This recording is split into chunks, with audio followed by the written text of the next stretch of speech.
All right, in this lesson, we're going to talk about template tags. Now, template tags are special functions that allow us to easily get information and content from WordPress to use in our themes or plugins. Usually, though, we're using them in our themes. Now, here are a few examples of the many different template tags that are available.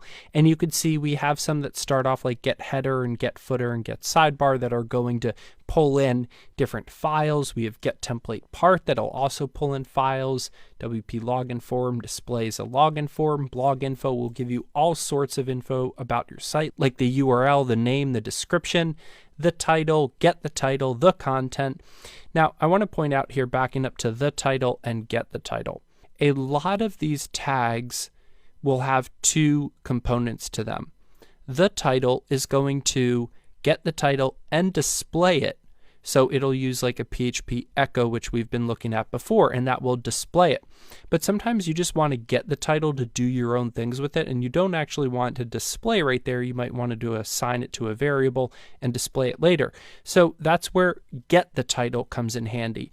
And for the content, the author, and these sort of things, we will often have a get the content or get the author type scenario as well, because sometimes you want to display it, sometimes you just want the raw data.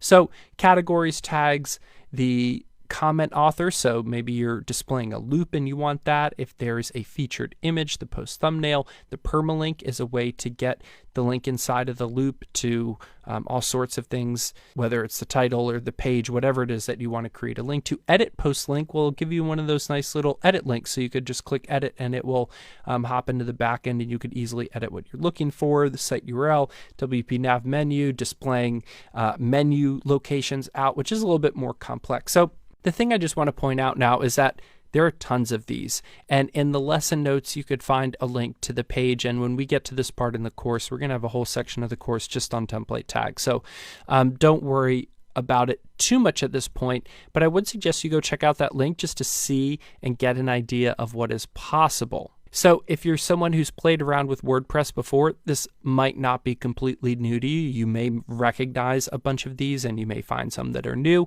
And depending on your level, you may be able to get through the next practice exercise on your own, or you may need some help with it. But what we're going to do is we're going to start with a basic loop that doesn't have much in it. And then you could just go crazy with any sort of template tag you could figure out how to use trying to apply it. So that's what we'll look at in the next lesson.